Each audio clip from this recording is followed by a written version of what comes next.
প্রিয় ছাত্রছাত্রীরা, তোমাদের মধ্যে কেউ কি এবছর উচ্চ মাধ্যমিক পরীক্ষা দিচ্ছ? এই সামনে সেপ্টেম্বর মাসে তোমাদের থার্ড সেমিস্টার এক্সামিনেশান, অথবা তোমাদের মধ্যে কেউ কি নিট বা জয়েন্ট এন্ট্রান্সের প্রিপারেশান নিচ্ছ? সেই কবে ইলেকট্রোস্ট্যাটিক্স পড়েছো, সব ভুল হয়ে গেছে। এখন বই খুলে দেখতে গিয়ে দেখছো 4খানা চ্যাপ্টার, কিভাবে এত বড় জায়গাটাকে তুমি রিভিশন দেবে তুমি ভেবেই উঠতে পারছো না। এই প্রশ্নগুলোর উত্তর যদি হ্যাঁ হয়, তাহলে এই ভিডিও তোমার জন্য। আগামী 1 ঘন্টায় আমি তোমাদের ইলেকট্রোস্ট্যাটিক্সের 4খানা ভিডিও, 4খানা চ্যাপ্টারের সম্পূর্ণ রিভিশন উইথ ম্যাথমেটিক্যাল প্রবলেম আমি তোমাদের সলভ করে দেখাবো। ঠিক আছে, তোমরা দেখতে থাকো। তোমরা জানো ইলেকট্রোস্ট্যাটিক্সে টোটাল 4টে চ্যাপ্টার আছে। তার মধ্যে প্রথম যে চ্যাপ্টারটা, সেই চ্যাপ্টারটার নাম হচ্ছে স্থির তড়িতের প্রাথমিক ঘটনাবলী। তো এই চ্যাপ্টারে পরীক্ষায় আসার মতো কনসেপ্ট আছে মাত্র দুটো। এই দুটো জায়গা থেকেই পরীক্ষায় যদি প্রশ্ন আসে তো ভালো, না আসলে নাও আসতে পারে প্রথম চ্যাপ্টার থেকে। প্রথম যে কনসেপ্টটা, সেই কনসেপ্টটার নাম হচ্ছে আধানের কোয়ান্টায়ন। ঠিক আছে, বা কোয়ান্টাইজেশন অফ চার্জ। এটা কি বলতে চাইছে? এটা বলতে চাইছে যে আমাদের এই বিশ্ব ব্রহ্মাণ্ডে সব থেকে কম আধান হলো একটা ইলেকট্রনের আধান, এবং যে আধানের মান হলো সব থেকে কম, মিনিমাম চার্জ। মিনিমাম চার্জ হচ্ছে ই, এবং তার ভ্যালু হচ্ছে 1.6 × 10⁻⁻19 কুলম। এবং যে কোনো বস্তুর যে আধান হবে, সেই আধানটা সবসময় এই ইয়ের, এই ইলেকট্রনের চার্জের পূর্ণ সংখ্যার গুণিতক হবে। তাহলে যে কোনো বস্তুর মধ্যে যে চার্জ হবে, সেই চার্জ হবে সবসময় n × e, যেখানে n কিন্তু একটা পূর্ণ সংখ্যা। ঠিক আছে, তো এই কনসেপ্টের ওপর ছোট ছোট ছোট ছোট প্রশ্ন দেয়া হয়। আমি জাস্ট একটা অঙ্ক তোমাদের দেখাচ্ছি। ধরো বলা হলো যে একটা বস্তুতে আধানের পরিমাণ, বলা হয়েছে একটা বস্তুতে আধানের পরিমাণ 8 মাইক্রোকুলম। বলা হলো একটা বস্তুতে আধানের পরিমাণ হচ্ছে 8 মাইক্রোকুলম। এটা হতে পারে কি না, এই রকম জাতীয় প্রশ্ন পরীক্ষায় দেওয়া হয়। তো কিভাবে এই ধরনের প্রশ্নগুলোকে তুমি সমাধান করবে? তোমরা জানো যে কিউ সমান হবে এনই। তাহলে এনই সমান হচ্ছে 8 মাইক্রোকুলম, মানে 8 × 10⁻⁻6। তাহলে এন এর ভ্যালু কত হবে? 8 × 10⁻⁻6 বাই ই। ই হচ্ছে 1.6 × 10⁻⁻19। তাহলে এটা কাটাকাটি করলে দেখো 5 × 80, 5 × 10⁻, তোমার হচ্ছে 13। খেয়াল করো, এটা কিন্তু একটা পূর্ণ সংখ্যা। তার মানে একটা বস্তুতে আধানের পরিমাণ 8 মাইক্রোকুলম এটা হতে পারে। ঠিক আছে, ধরো দ্বিতীয় আর একটা কোশ্চেন আমি দিচ্ছি। ধরো বলা হলো যে একটা বস্তুতে আধানের পরিমাণ এইটা হতে পারে কিনা। ধরো 8 × 10⁻⁻20 কুলম, এইটা হতে পারে কিনা তোমাকে জিজ্ঞেস করা হলো। তাহলে এটাকে কিভাবে সমাধান করবে? একদম একইভাবে 8 × 10⁻20 বলা হয়েছে, এটা 10⁻20। তাহলে এন এর ভ্যালু কত হচ্ছে দেখো। এন এর ভ্যালু যদি বের করো, দেখো হবে 5 × 10⁻1। খেয়াল করো, 5 × 10⁻1 মানে কিন্তু এটা হলো 0.5। 0.5 কিন্তু পূর্ণ সংখ্যা নয়, এটা কিন্তু পূর্ণ সংখ্যা নয়। তার মানে একটা বস্তুতে আধানের পরিমাণ এইটা হতে পারে না। ঠিক আছে, আরও একটা টাইপের প্রবলেম এই কনসেপ্টের উপরে দেয়া হয়। ধরো বলা হলো যে একটা বস্তুতে টোটাল আধান আছে 2 কুলম। তাহলে সেই বস্তুর মধ্যে কতগুলো ইলেকট্রনের ঘাটতি বা কতগুলো ইলেকট্রনের আধিক্য আছে, এই রকম জাতীয় প্রশ্ন। কি বলা হয়েছে? যে একটা বস্তুতে আধান আছে 2 কুলম। ধরো কিউ বলা হয়েছে 2 কুলম, তাহলে এর মধ্যে +2 কুলম। ধরো আধান তো পজিটিভ নেগেটিভ দু রকমেরই হয়, +2 কুলম। তাহলে এখানে কতগুলো ইলেকট্রনের আধিক্য বা ঘাটতি আছে? তোমরা জানো ইলেকট্রনের আধিক্য থাকলে সেখানে চার্জ নেগেটিভ হয়, আর ইলেকট্রনের ঘাটতি হলে চার্জ পজিটিভ হয়। তাহলে যেহেতু পজিটিভ চার্জ, তাহলে বুঝতেই পারছো ইলেকট্রনের ঘাটতি আছে। তাহলে কতগুলো, সেই সংখ্যাটা আমরা কিভাবে পাবো? একদম একই, এটা 2 কুলম। তাহলে এন সমান কত হলো? 2/e। ই মানে তোমরা জানো 1.6 ইন্টু 10⁻⁻19। তাহলে 2কে যদি 1.6 দিয়ে ভাগ করো, এটা তোমার মোস্ট প্রবাবলি 2কে যদি 1.6 দিয়ে ভাগ করা যায় তাহলে এটা হবে 1.25। তাহলে 1.25 ইন্টু 10⁻19। তার মানে এতগুলো ইলেকট্রনের এখানে ঘাটতি আছে, এতগুলো ইলেকট্রনের এখানে ঘাটতি আছে। ঠিক আছে, এই গেল প্রথম কনসেপশনের উপরে অঙ্ক। ঠিক আছে, এবার আমি চলে যাচ্ছি দ্বিতীয় কনসেপশনে, কনসেপশন 2। দ্বিতীয় কনসেপ্ট যেটার উপরে এই চ্যাপ্টার থেকে প্রশ্ন দেয় সেটা হচ্ছে আধানের তলমাত্রিক ঘনত্ব। দ্বিতীয় কনসেপ্টটা কি? আধানের তলমাত্রিক ঘনত্ব, বা আমরা এটাকে বলতে পারি ইংরেজিতে সারফেস চার্জ ডেনসিটি। ঠিক আছে, কোনো একটা তলের উপরে যদি আধান দেওয়া হয় তাহলে একক ক্ষেত্রফলে যতটা আধান থাকে তাকে বলা হয় সারফেস চার্জ ডেনসিটি। তো এইখান থেকে কি ধরনের প্রশ্ন দেওয়া হয়? ধরো তোমাকে আমি একটা সরাসরি অঙ্কের মধ্যেই চলে যাচ্ছি, ম্যাথমেটিক্যাল এক্সাম্পলে। কি বলতে চাইছে? ধরো বলা হলো যে 1000টি তরল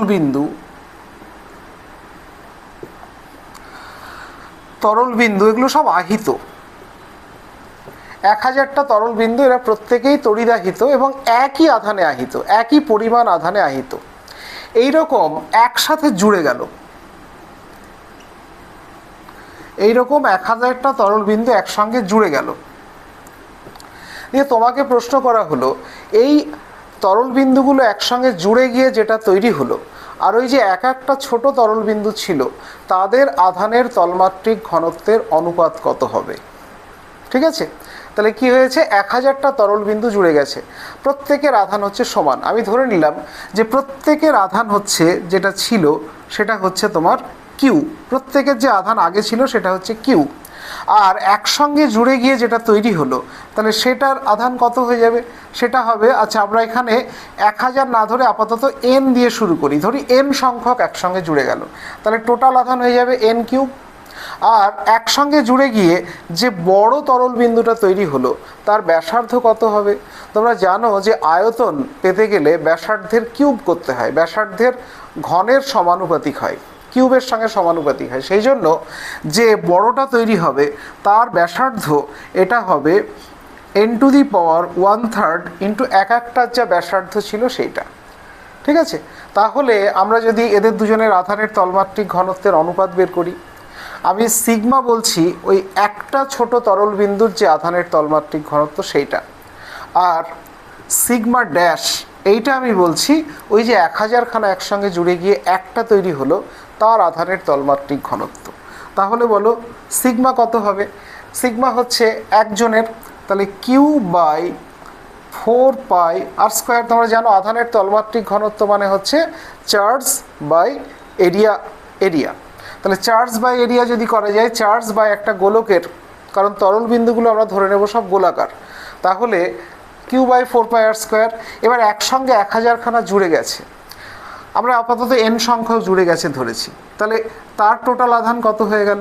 এন কিউ বাই তার ক্ষেত্রফল কত হবে? ক্ষেত্রফল হবে 4πr²। আর বলতে দেখো n⁻⁴ ইন্টু স্মলার, তাহলে n⁻⁴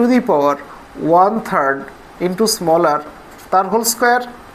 তাহলে জিনিসটা কত দাঁড়ালো দেখো, এটা হচ্ছে Q/4πr² ইজ টু, এখানে হচ্ছে n⁻⁴πr² ইন্টু n⁻²⁵ এটা হচ্ছে। তাহলে দেখো এখানেও Q/4πr², এখানেও Q/4πr² চলে গেল, তাহলে 1:n, এখানে দেখো আছে n আর নিচে আছে n⁻²⁵, n/n⁻²⁵, তার মানে 1:, এটাকে যদি ওপরে তুলে দাও n⁻⁴ হয়ে যাবে। তাহলে এবার যদি আমরা n এর মান বসিয়ে দিই 1:n মানে হচ্ছে 1000, তাহলে 1000⁻⁴, তাহলে 1000⁻⁴ মানে হচ্ছে 10। তাহলে তলমাত্রিক ঘনত্বের অনুপাত কত হয়ে গেল? 1:10। ঠিক আছে, তার মানে এক একটা ছোট তরল বিন্দুর যে আধানের তলমাত্রিক ঘনত্ব ছিল ওরকম যদি 1000খানা একসাথে জুড়ে যায় তাহলে তলমাত্রিক ঘনত্ব 10 টাইমস হয়ে যাবে। যে বড়টা তৈরি হবে সেটা 10 টাইমস হয়ে যাবে। ঠিক আছে, এই দুটো কনসেপ্টের ওপরেই শুধুমাত্র প্রথম চ্যাপ্টার থেকে প্রশ্ন দেওয়া হয়। আমি এবার দ্বিতীয় চ্যাপ্টারে আমরা এবার দ্বিতীয় চ্যাপ্টারে চলে যাচ্ছি। দ্বিতীয় চ্যাপ্টারটা হচ্ছে তড়িৎ ক্ষেত্র বা ইলেকট্রিক ফিল্ড। এই চ্যাপ্টারে আমরা মোটামুটি 4টে কনসেপশান দেখতে পাই, আর এই 4টে কনসেপশানের ওপরেই তোমাদের অঙ্কগুলো বা বিভিন্ন টাইপের কোশ্চেনগুলো মেনলি দেওয়া হয়।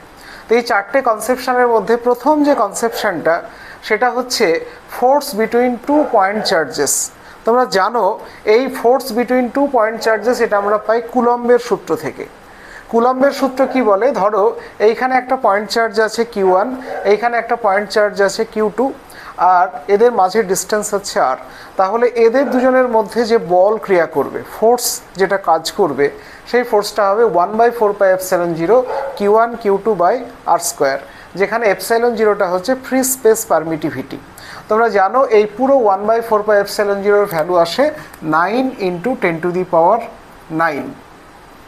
ঠিক আছে, তো এখান থেকে কীরকম ধরনের প্রশ্ন দিতে পারে?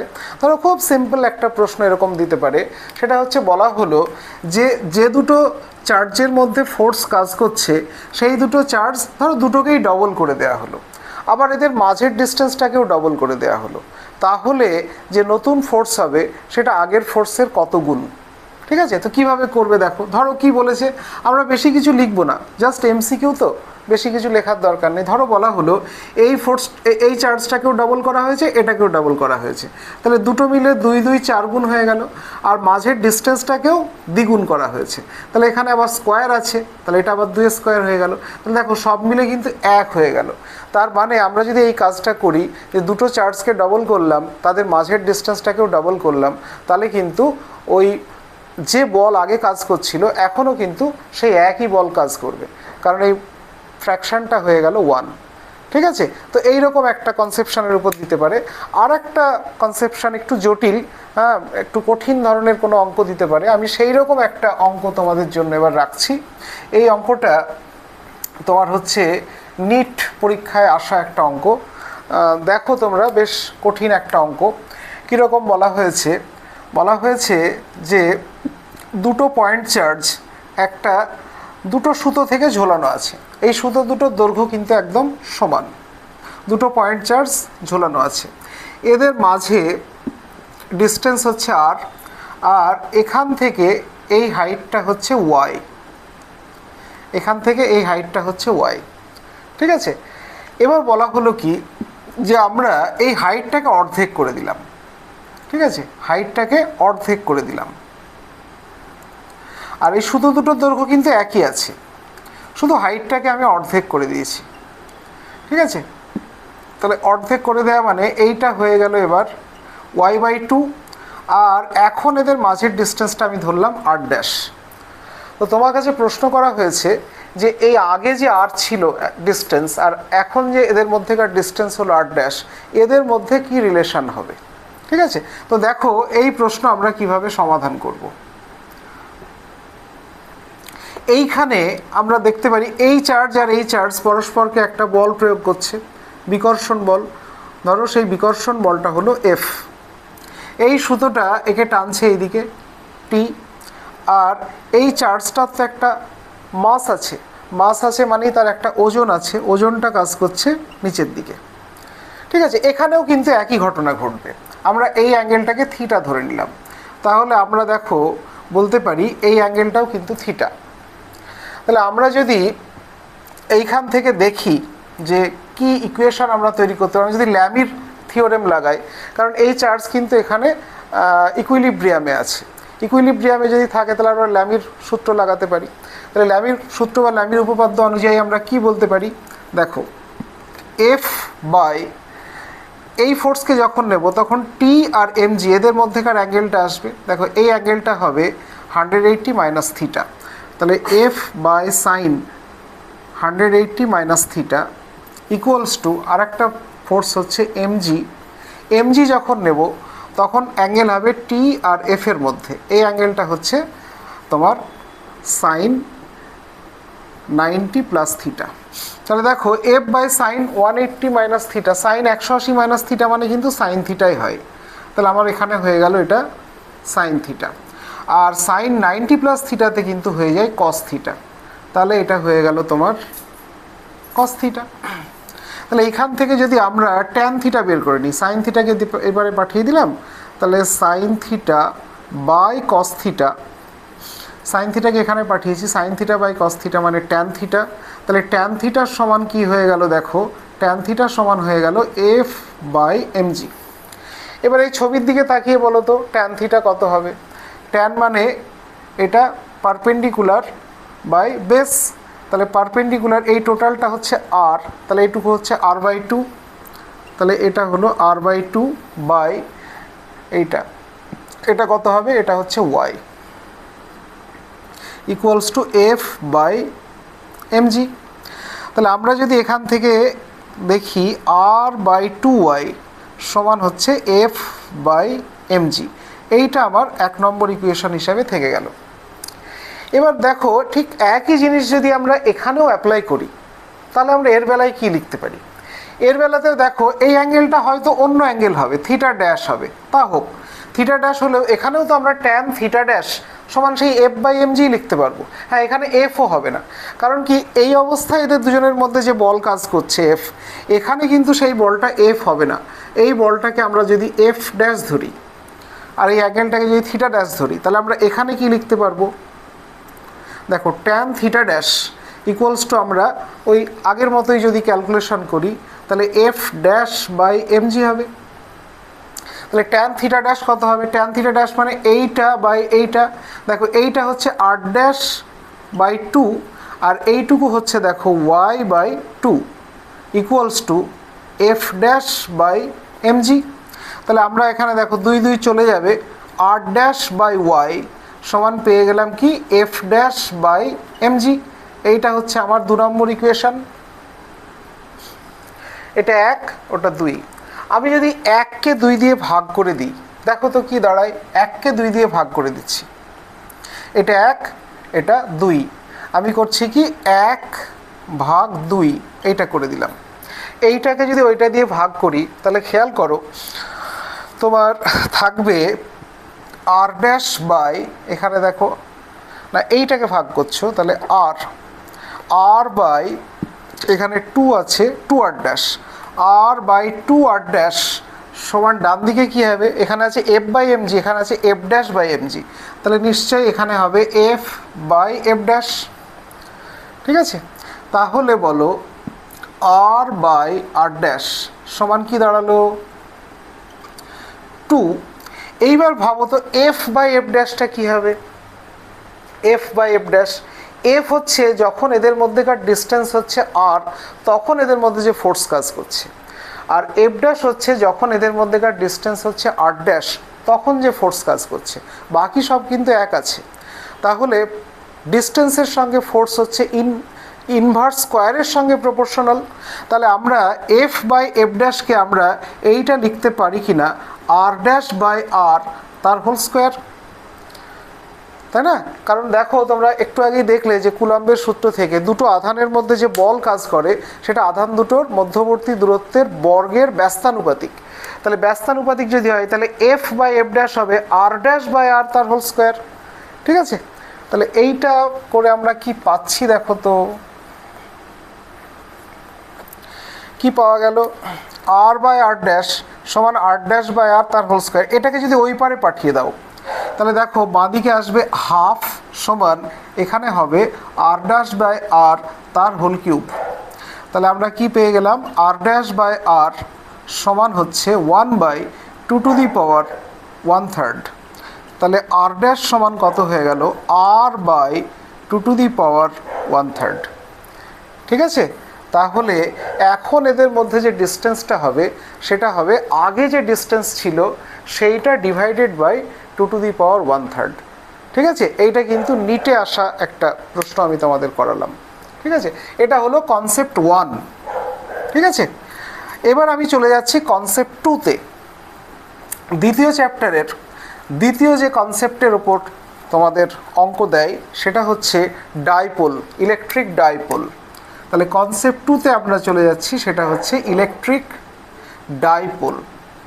যাকে আমরা তড়িৎ দ্বিমেরু বলে থাকি। কি জিনিসটা তড়িৎ দ্বিমেরু? তোমরা জানো যে এই রকম দুটো চার্জ, একটা মাইনাস কিউ চার্জ, একটা প্লাস কিউ চার্জ, এরা যদি খুব অল্প ডিস্টেন্সে থাকে তাহলে এই যে সিস্টেমটা তৈরি হয় এটাকে বলা হয় তড়িৎ দ্বিমেরু বা ইলেকট্রিক ডাইপোল। এর ক্ষেত্রে ডাইপোল মোমেন্ট বলে একটা ভেক্টর হয়। ডাইপোল মোমেন্ট সেটা মাইনাস চার্জ থেকে প্লাস চার্জের দিকে থাকে। ডাইপোল মোমেন্টকে আমরা পি দিয়ে ডিনোট করি। পিটা কি হয়? পিটা হয় যে কোনো একটা চার্জ আর এদের মাঝের যে ডিস্টেন্স, এই ডিস্টেন্সটাকে 2D ধরা হয়। এই মাঝের যে ডিস্টেন্স সেই ডিস্টেন্সের গুণফল, এইটাকে বলা হয় ইলেকট্রিক ডাইপোল মোমেন্ট। ঠিক আছে? তো এর ক্ষেত্রে তোমাদের কি কি জিনিস জানতে হয়? জানতে হয় প্রথম কথা, এই ডাইপোলের জন্য ইলেকট্রিক ফিল্ড কোথায় কত হবে। এই যে এটা মাইনাস কিউ চার্জ, এটা যদি প্লাস কিউ চার্জ হয় তাহলে ইলেকট্রিক ফিল্ড আমরা এই পজিশনে একটা বের করে থাকি। এই পজিশনটাকে বলা হয় এন্ড অন পজিশন বা অক্ষস্থিত অবস্থান। আর মধ্যবিন্দু থেকে এই ডিস্টেন্সটা তুমি ধরে নাও, মধ্যবিন্দু থেকে ডিস্টেন্সটাকে ধরো আর। তাহলে এইখানে যে ইলেকট্রিক ফিল্ড তৈরি হবে সেই ইলেকট্রিক ফিল্ডের ভ্যালু হয় 1/4πε0 2p বাই আর কিউব। একটুখানি ব্যাপারটাকে ইন্সপেক্ট করো, কি এসেছে দেখো। এটা কিন্তু ভেক্টর এবং এর ডিরেকশনটা খেয়াল করো। ই এর ডিরেকশন হচ্ছে পি এর দিকে। তোমাদের একটু আগে আমি বললাম পি ভেক্টর কিন্তু মাইনাস থেকে প্লাসের দিকে কাজ করে, মাইনাস চার্জ থেকে প্লাস চার্জের দিকে। তার মানে এখানে যে ইলেকট্রিক ফিল্ড হবে সেই ইলেকট্রিক ফিল্ডের ডিরেকশন কিন্তু হচ্ছে এই দিকে। সেই ইলেকট্রিক ফিল্ডের ভ্যালু হয় 1/4πε0 2p বাই আর কিউব। ঠিক আছে? এটা একটা পজিশন। আর একটা পজিশন হচ্ছে এইটা, এটাকে বলা হয় সাইড অন পজিশন বা বাংলায় বলে বিষুব অবস্থান বা লম্ব সমদ্বিখণ্ডকের উপর। তো এই অবস্থানে যে ইলেকট্রিক ফিল্ড হয় সেটা কিন্তু কাজ করে এই দিকে। দেখো পি যেদিকে তার অপোজিট দিকে, সেই জন্য এখানে যে ইলেকট্রিক ফিল্ডের ভ্যালু হয় সেটাকে আমরা লিখবো এইভাবে 1/4πε0, এটা হয় minus P by R cube. Minus sign কেন? কারণ এখানে পি ভেক্টর যেদিকে অ্যাক্ট করছে ই কিন্তু তার উল্টো দিকে অ্যাক্ট করছে। দেখো পি এদিকে কাজ করছে, ই কিন্তু তার উল্টো দিকে। আর এখানে কি পি যেদিকে ইও সেই দিকে, সেই জন্য এখানে প্লাস চিহ্ন। আর কি ব্যাপার, এখানে যা হয়েছে এখানে তার ভ্যালু কিন্তু অর্ধেক হয়ে গেছে। ঠিক আছে? এই হচ্ছে তোমার ডাইপোলের জন্য ইলেকট্রিক ফিল্ডের ভ্যালু এই দুটো পজিশনে। এইখানে তোমাদের ছোট ছোট অঙ্ক দেওয়া হয়। কীরকম দেখো, খেয়াল করো, ইলেকট্রিক ফিল্ড কিন্তু দূরত্বের কিউবের সঙ্গে ব্যস্তানুপাতিক, কিউবের সঙ্গে ব্যস্তানুপাতিক হয়েছে। ঠিক আছে? বর্গের সঙ্গে ব্যস্তানুপাতিক নয়। সেই জন্য কীরকম প্রশ্ন দেওয়া হয়, বললো যে আমি যে কোনো পজিশনে, ধরো এটাও হতে পারে এন্ড অন পজিশনও হতে পারে বা সাইড অন পজিশনও হতে পারে, পজিশনে আমরা একটা চার্জ পার্টিকেল রেখেছি। তাহলে তার উপরে যে ফোর্স অ্যাপ্লাইড হবে, আমরা যদি ডিস্টেন্সটাকে ডাবল করে দিই তাহলে ফোর্সটা কত হবে। তোমরা জানো যে একটা চার্জ পার্টিকেলকে যদি আমরা ইলেকট্রিক ফিল্ডের মধ্যে রাখি তাহলে তার উপরে যে ফোর্স কাজ করে সেই ফোর্সটা হয় কিউ ইন্টু ই। এবার ভাবো, আমরা যদি ডিস্টেন্সটাকে ডাবল করে দিই তাহলে কিন্তু দেখো এই ইটা 8/1 হয়ে যাবে। কারণ কি, আর কিউবের সঙ্গে ব্যস্তানুপাতিক। তাহলে ডিস্টেন্সকে ডাবল করে দিলে এটা কিন্তু 8/1 হয়ে যাবে। ই যদি 8/1 হয়ে যায়, ফোর্সও কিন্তু 8/1 হয়ে যাবে।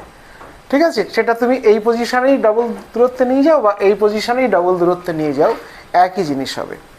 ঠিক আছে? এই হচ্ছে ইলেকট্রিক ডাইপোলের আরও কয়েকটা বিষয় আছে, সেগুলো আমি তোমাদের একটু একটু বলে দিই। সেটা হচ্ছে এই ইলেকট্রিক ডাইপোলকে তুমি যদি একটা ইউনিফর্ম ইলেকট্রিক ফিল্ডের মধ্যে রাখো তাহলে কিন্তু ডাইপোল একটা টর্ক অনুভব করে। ধরো এই ডিরেকশানে একটা ইউনিফর্ম ইলেকট্রিক ফিল্ড কাজ করছে। এবার তুমি যদি একটা ডাইপোলকে এরকমভাবে একটা অ্যাঙ্গেল করে রেখে দাও, ধরো এটা হচ্ছে মাইনাস কিউ চার্জ, এটা হচ্ছে প্লাস কিউ চার্জ। তোমরা জানো যে পজিটিভ চার্জ ইলেকট্রিক ফিল্ডের দিকে বল অনুভব করবে। কেন? কারণ তোমাদের একটু আগেই বললাম force due to electric field on a point charge, তার ভ্যালুটা হয় কিউ ইন্টু ই। তাহলে কিউ যদি পজিটিভ হয় তাহলে ফোর্স কিন্তু ইলেকট্রিক ফিল্ডের দিকে হবে, আর কিউ যদি নেগেটিভ হয় তাহলে ফোর্স কিন্তু উল্টো দিকে হবে। তাহলে এই পজিটিভ চার্জ ফোর্স অনুভব করবে এইদিকে আর নেগেটিভ চার্জ ফোর্স অনুভব করবে এই দিকে। তাহলে কি হলো, দুটো ফোর্স সমান এবং বিপরীতমুখী। তাহলে এরা একটা তোমার কাপল তৈরি করে দেবে, দ্বন্দ্ব তৈরি করে দেবে। সেই দ্বন্দ্বের ভ্রামক বা টর্ক যেটা হবে, সেই টর্কটা হয় পি ক্রস ই। ঠিক আছে? তাহলে একটা ইলেকট্রিক ডাইপোলকে যদি আমরা তোমার হচ্ছে ইউনিফর্ম ইলেকট্রিক ফিল্ডের মধ্যে রেখে দিই, তাহলে তার উপরে যে টর্ক অ্যাপ্লাইড হবে সেটা হবে পি ক্রস ই। আর এই টর্কের জন্য কী হবে ভেবে দেখো, এই টর্কের জন্যই কিন্তু এই রকম ঘুরে যাবে। তাহলে এইরকম ঘুরে যাবে মানে কি, ও ইলেকট্রিক ফিল্ডের সমান্তরালে নিজেকে নিয়ে চলে আসবে। এইবার তুমি যদি এই অবস্থার মানে তুমি যদি ইলেকট্রিক ফিল্ডের মধ্যে কোনো একটা ডাইপোলকে রেখে দাও, তাহলে সে সবসময় কিন্তু ইলেকট্রিক ফিল্ডের সঙ্গে নিজেকে অ্যালাইন করে রাখবে। এবার সেই অবস্থা থেকে তুমি যদি একে থিটা কোণে ঘোরাও, তাহলে তোমাকে একটা কাজ করতে হবে। যে কাজটা করতে হবে সেটার ভ্যালু হয় এরকম পিই ইন্টু 1 মাইনাস কস থিটা। ঠিক আছে? এইবার তুমি যদি এই অবস্থায়ও থাকতে চাইছে, তুমি যদি এই অবস্থাতে ঘুরিয়ে রেখে দাও, তাহলে দেখো ইলেকট্রিক ফোর্সের এগেনস্টে তোমাকে কিন্তু কাজ করতে হচ্ছে। তাহলে তোমাদের এর আগে আমি বলেছি যে ইলেকট্রিক ফোর্স সেটা হচ্ছে একটা কনজারভেটিভ ফোর্স। তাহলে কনজারভেটিভ ফোর্সের এগেনস্টে যদি কাজ করা হয়, তাহলে এর মধ্যে একটা ইলেকট্রিক পোটেনশিয়াল এনার্জি স্টোর হবে। তাহলে যদি একটা ডাইপোল এরকম থিটা অ্যাঙ্গেলে ঘুরে থাকে, তাহলে সেই অবস্থায় ওর মধ্যে যে এনার্জি স্টোর হয় সেটা হয় মাইনাস পি ডট ই। তাহলে ভাঙলে দেখো minus P E cos theta হয়ে যাবে। ঠিক আছে? তাহলে এইটা হবে ডাইপোলের মধ্যে স্টোরড এনার্জি। ঠিক আছে? তাহলে আমি কনসেপ্ট 1 তোমাদের বোঝাতে পারলাম। এই ডাইপোল সংক্রান্ত এই সব ফর্মুলার উপরে বিভিন্ন রকমের প্রশ্ন তোমাদের পরীক্ষায় দেয়া হয়। আমি এবার চলে যাচ্ছি কনসেপ্ট 3-তে। 3 নম্বর কনসেপ্ট যেটা এই চ্যাপ্টারের আছে সেটা হচ্ছে ইলেকট্রিক ফ্লাক্স।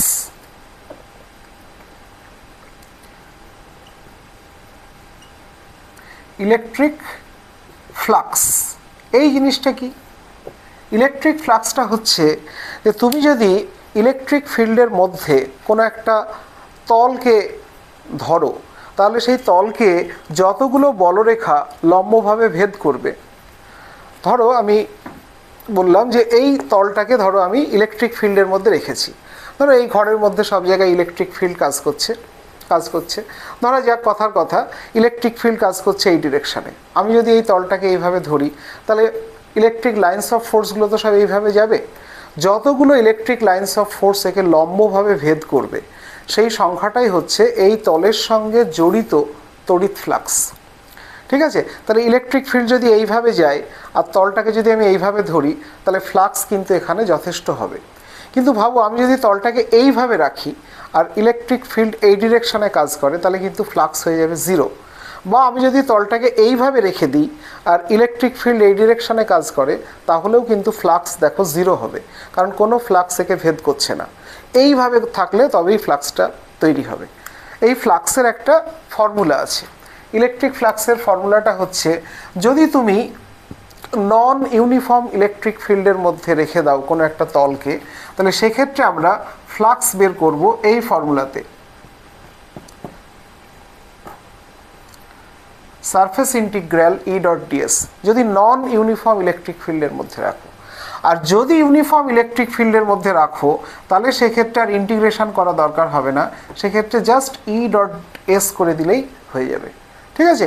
এইখান থেকে কিন্তু ছোট ছোট অঙ্ক দেওয়া হয়। ঠিক আছে? আমি একটা জাস্ট এটার উপরে, এই কনসেপ্টের উপরে একটা অঙ্ক তোমাদের দেখাচ্ছি, ম্যাথমেটিক্যাল এক্সাম্পল। ধরো বলা হলো যে কোনো একটা অঞ্চলে ইলেকট্রিক ফিল্ড ধরো কাজ করছে। ধরো ইলেকট্রিক ফিল্ডের ভ্যালু বললাম 10⁻³ এবং এটা অ্যাক্ট করছে জেড অ্যাক্সিস বরাবর। আর তোমরা জানো ইলেকট্রিক ফিল্ডের একক হয় নিউটন পার কুলম। এটা অ্যাক্ট করছে কে ক্যাপ মানে কি জেড অক্ষ বরাবর কাজ করছে। ঠিক আছে? এইবার তোমার কাছে প্রশ্ন করা হলো, আমরা একটা এরকম বৃত্তাকার তল নিলাম। এই বৃত্তাকার তলটার ব্যাসার্ধ ধরো কথার কথা, ধরো বৃত্তাকার তলটার ব্যাসার্ধ বলেছি 1 মিটার। তাহলে এই তলের সঙ্গে জড়িত ফ্লাক্স কত হবে? 3টে সিচুয়েশন বলা হলো। একটা সিচুয়েশনে বলা হলো এই তলটা XY তলে আছে। ঠিক আছে? কীরকম ব্যাপার দেখো, ধরো তোমার এই দিকটা হচ্ছে এক্স অক্ষ, এদিকটা এক্স অক্ষ, এদিকটা ওয়াই অক্ষ, আর ওপরের দিকটা হচ্ছে জেড অক্ষ। তাহলে ইলেকট্রিক ফিল্ড কাজ করছে কিন্তু জেড অ্যাক্সিস বরাবর। তাহলে তলটা যদি XY তলে থাকে, তাহলে তার ডিরেকশন কোন দিকে হবে? তোমরা জানো যে ক্ষেত্রফলও একটা ভেক্টর, আর সেই ক্ষেত্রফল ভেক্টরের ডিরেকশন হয় ক্ষেত্রফল ভেক্টরটা যে তলে থাকে তার সঙ্গে লম্ব হবে। তাহলে দেখো ইলেকট্রিক ফিল্ড জেড অ্যাক্সিস বরাবর কাজ করছে, এই তলের অভিমুখও হচ্ছে কিন্তু জেড অ্যাক্সিস বরাবর। তাহলে এই ক্ষেত্রে কিন্তু ফ্লাক্স লিঙ্ক হবে। ঠিক আছে, সেই ফ্লাক্সটা কত হবে? হ্যাঁ, এই যে ফর্মুলায় গেলেই আমরা পেয়ে যাব। ফ্লাক্স হবে যদি তোমার তলটা হয় এক্স ওয়াই তল, মানে এই বৃত্তাকার তলটাকে যদি আমরা এক্স ওয়াই তলে ধরি, তাহলে সেক্ষেত্রে ফ্লাক্স দাঁড়াবে ই ডট এস। তাহলে ই হচ্ছে দেখো 10⁻³ কে ক্যাপ ডট, ক্ষেত্রফলটা কত? ক্ষেত্রফল হচ্ছে পাই আর স্কোয়ার, তাহলে পাই ইন্টু 1 স্কোয়ার। আর তার ডিরেকশান কোন দিকে? এই যদি ক্ষেত্রফল হয় এক্স ওয়াই তলে থাকে, তাহলে তার ডিরেকশান কিন্তু উপরের দিকে, মানে সেই জেড অ্যাক্সিস বরাবর। তার মানে এটাও হবে কে ক্যাপ। আচ্ছা, ফ্লাক্সের একক কী হবে দেখো তো? ফ্লাক্সের একক, ফ্লাক্স হচ্ছে ই আর এস এর গুণফল। ই এর একক হচ্ছে নিউটন পার কুলম, আর এস এর একক হচ্ছে মিটার স্কোয়ার। তাহলে এটা হবে newton metre square per coulomb. তাহলে এটা কত হয়ে গেল দেখো, এটা তো পাই ইন্টু 10⁻³ কে ডট কে করলে তো 1 হয়ে গেল, এত newton metre square per coulomb, এতটা পরিমাণ ফ্লাক্স লিঙ্ক হবে। কিন্তু যদি এবার বলা হয় যে এই তলটা নেওয়া হয়েছে ওয়াই জেড তলে, ওয়াই জেড তল যদি হয়ে যায়, তাহলে দেখো তো কি ফ্লাক্স কত হবে। তোমার এক কাজ করছে জেড অক্ষ বরাবর ইলেকট্রিক ফিল্ড, আর তলটা তুমি নিয়েছো ওয়াই জেড তল, ওয়াই জেড এটা হচ্ছে ওয়াই অ্যাক্সিস, তাহলে ওয়াই জেড তল মানে কিন্তু এই তলটা হয়ে গেল। আর ইলেকট্রিক ফিল্ড কাজ করছে জেড অ্যাক্সিস বরাবর, দেখো এ কিন্তু ভেদ করছে না, তাহলে এক্ষেত্রে 0 হয়ে যাবে। তাহলে ওয়াই জেড তল হলে ফ্লাক্স কিন্তু হয়ে যাবে 0। আবার যদি তুমি তলটাকে এক্স জেড তল নাও, এই যে এটা এক্স অ্যাক্সিস, এটা এক্স অ্যাক্সিস, এটা জেড অ্যাক্সিস, তাহলে এক্স জেড তল মানে এরকম তল। তাহলে এইরকম তল যদি হয় আর ইলেকট্রিক ফিল্ড কাজ করছে সেই এক্স অ্যাক্সিস বরাবর, তাহলে এখানেও কিন্তু ফ্লাক্স হয়ে যাবে তোমার 0। তাহলে এক্স জেড তল হলেও কিন্তু ফ্লাক্স হয়ে যাবে 0। তাহলে এইরকম ফ্লাক্স বের করার অঙ্ক কিন্তু এখান থেকে দেয়া হয়। ঠিক আছে, তাহলে ইলেকট্রিক ফ্লাক্সের উপরে অঙ্ক গেল। আর কি আসে? আর হচ্ছে আমরা এবার চলে যাচ্ছি ফোর্থ কনসেপ্টে। এই চ্যাপ্টারের যে ফোর্থ কনসেপশন, সেটা হচ্ছে সবথেকে ইম্পর্টেন্ট কনসেপশন, সেটা হচ্ছে তোমার গসের সূত্র, গসেস ল। তাহলে ফোর্থ কনসেপশন সেটা হলো আমার গসেস ল। গসেস ল কি বলছে? গসেস ল বলছে তুমি যদি একটা বদ্ধ তল নাও, ভালো করে এটা বুঝতে হবে, তলটা হচ্ছে বদ্ধ তল। বদ্ধ তল মানে কিন্তু কোনো মুক্ত তল নয়, যেমন এর উপরিতলটা হচ্ছে একটা মুক্ত তল। ঠিক আছে, বদ্ধ তল মানে কীরকম? বদ্ধ তল মানে যে একটা জায়গাকে ঘিরে রেখে দেবে। যেমন ধরো আমাদের এই ঘরটা, দরজা জানলা যদি সমস্ত কিছু বন্ধ করে দেওয়া হয়, তাহলে এর তলটা হচ্ছে বদ্ধ তল হয়ে যাবে। তো ধরো এরকম একটা বদ্ধ তল, এর মধ্যে কিছু চার্জ পার্টিকেল আছে, বাইরেও কিছু চার্জ পার্টিকেল থাকতে পারে। তাহলে আমি যদি এই বদ্ধতলের উপর বদ্ধতলের সঙ্গে জড়িত ফ্লাক্স বের করি, বদ্ধতলের সঙ্গে জড়িত ফ্লাক্স বোঝানোর জন্য আমরা এখানে একটা এই চিহ্ন দেব, তাহলে যে ফ্লাক্সটা হবে সেই ফ্লাক্সটা কি হবে? এটা ইকুয়াল হবে কিউ ইন বাই এপসাইলন জিরোর সঙ্গে। কিউ ইন মানে কি? কিউ ইন মানে এই তলের মধ্যে যতটুকু চার্জ আছে শুধু সেইটুকুকে নিতে হবে, ডিভাইডেড বাই এপসাইলন জিরো। বাইরের চার্জগুলোকে কিন্তু ধরলে হবে না। তবে একটা জিনিস মনে রাখতে হবে, এখানে যে ইলেকট্রিক ফিল্ড আছে সেই ইলেকট্রিক ফিল্ড কিন্তু তৈরি করতে পারে ভিতরের চার্জ এবং বাইরের চার্জ সবাই। কিন্তু ফর্মুলায় ডান দিকে রাইট হ্যান্ড সাইডে যেটা আছে কিউ, এই কিউ কিন্তু only inside the Gaussian surface যে চার্জ, শুধু সেইটুকু চার্জকে নিতে হবে। তো এইটা হচ্ছে তোমার গসেস ল। এই গসেস লকে অ্যাপ্লাই করে আমরা আমাদের এখান থেকে অনেক ছোট ছোট কিন্তু প্রশ্ন দেওয়া হয়। কীরকম? ধরো বলা হলো একটা ঘনক নেওয়া হলো, এরকম ধরো একটা ঘনক নেওয়া হয়েছে। এই ঘনকের বলা হলো যে মাঝখানে একটা কিউ চার্জ আছে, কিউ চার্জ। তাহলে বলা হলো যে এই ঘনকটার সঙ্গে টোটাল ফ্লাক্স কত হবে। ঠিক আছে, ধরো ভিতরে চার্জ আছে তোমার কিউ, তাহলে এই ঘনকটার সঙ্গে টোটাল কতটা ফ্লাক্স লিঙ্ক হচ্ছে। তো আমরা যদি গসের সূত্রে চলে যাই, দেখো গসের সূত্র কি বলছে, ফাই ইকুয়ালস টু হবে Q in by epsilon zero. তাহলে কিউ ইন বলতে ভিতরের চার্জ তো শুধু কিউ, তাহলে এটা হবে Q in by only Q by epsilon zero. যদি বলা হয় এই ঘনকের তো 6টা তল আছে, 6টা তলের যে কোনো একটা তলের সঙ্গে জড়িত ফ্লাক্স কত হবে, তাহলে বাবা 6টা তলের সঙ্গে জড়িত টোটাল ফ্লাক্স সেটা হচ্ছে কিউ বাই এপসাইলন জিরো। তাহলে যে কোনো একটা তলের সঙ্গে যদি ফ্লাক্স বের করতে বলে তাহলে কিউ বাই 6 এপসাইলন জিরো হয়ে যাবে। ঠিক আছে, এগুলো হচ্ছে যদি চার্জটা মাঝখানে থাকে। কিন্তু যদি চার্জটা মাঝখানে না থেকে ধরো একটা তলের উপরে থাকলো, কোনো একটা তলের উপরে অবস্থান করছে, সেক্ষেত্রে কি হবে, সেক্ষেত্রে দেখো এই চার্জের হাফ ভিতরে আছে, হাফ কিন্তু বাইরে আছে, আমরা এরকমভাবে ভেবে নেব। তাহলে সেক্ষেত্রে আমার এখানটাই কিন্তু হবে কিউ বাই 2 এপসাইলন জিরো। ঠিক আছে, আবার যদি এই চার্জ পার্টিকেলটা একটা কোণাতে থাকে তাহলে কি হবে, তাহলে ভাবো আমরা যদি এই চার্জ পার্টিকেলকে যদি ঘিরতে চাই, কারণ খেয়াল করে দেখো গসের সূত্রে কিন্তু চার্জ পার্টিকেলকে চারিদিক দিয়ে ঘিরে দিতে হবে, মানে এটা একটা তোমার হচ্ছে ক্লোজড সারফেস হতে হবে। তাহলে এই চার্জ পার্টিকেল, কোনায় থাকা চার্জ পার্টিকেলকে যদি ঘিরতে হয় তাহলে এইরকম ঘনক আমাকে কিন্তু টোটাল আনতে হবে 8খানা ঘনক যদি এই কোনাতে এনে পরপর জোড়া লাগায় তবেই এই চার্জ পার্টিকেলটা ঘিরতে পারবো। তাহলে বলো সেই 8খানা ঘনকের সঙ্গে জড়িত ফ্লাক্স হচ্ছে কিউ বাই এপসাইলন জিরো। তাহলে একটা ঘনকের সঙ্গে জড়িত ফ্লাক্স হয়ে যাবে তখন কিউ বাই 8 এপসাইলন জিরো। ঠিক আছে, তো এই জাতীয় কিন্তু ছোট ছোট প্রশ্ন তোমাদের সমাধান করতে দেয়, এমসিকিউ দেয়। আর যেটা আছে এই গসের সূত্রের অ্যাপ্লিকেশন, এই গসের সূত্র প্রয়োগ করে আমরা বিভিন্ন ক্ষেত্রে ইলেকট্রিক ফিল্ড কিভাবে বের করতে পারি সেটা তো তোমাদের এখন আমি দেখাবো না, যেহেতু রিভিশন হচ্ছে। আমি জাস্ট ফর্মুলাগুলো এবং কিভাবে অ্যাপ্লাই করতে হয় সেগুলো আমি তোমাদের শুধু বলবো। এর প্রথম যে অ্যাপ্লিকেশনটা আছে সেটা হচ্ছে এইরকম, যদি এরকম একটা পাতলা গলীয় খোলক হয়, ধরো এরকম একটা শেল তৈরি করা হয়েছে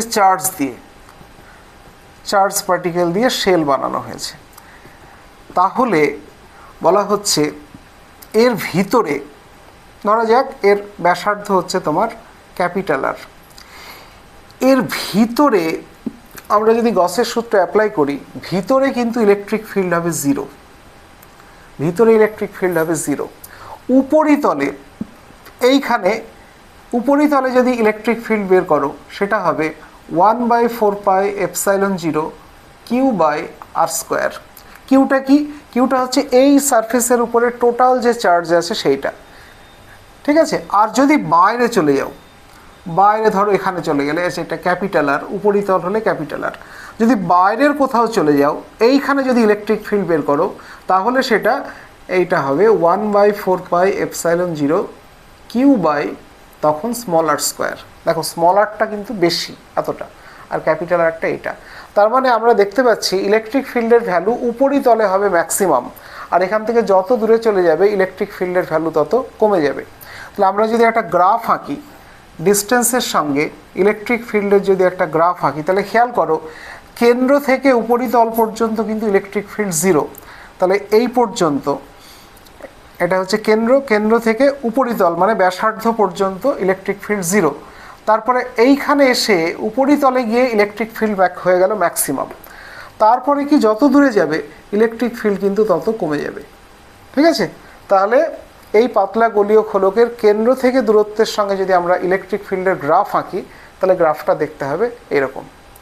ঠিক আছে, আর একটা অ্যাপ্লিকেশান আছে, এর সেকেন্ড অ্যাপ্লিকেশানটা হচ্ছে এইরকম যে তুমি একটা ইনফাইনাইটলি লং একটা এরকম লিনিয়ার চার্জ ডিস্ট্রিবিউশন নিয়েছো, যার উপরে লিনিয়ার চার্জ ডেন্সিটি হচ্ছে ল্যামডা, তার মানে একক দৈর্ঘ্যে ল্যামডা পরিমাণ আধান আছে।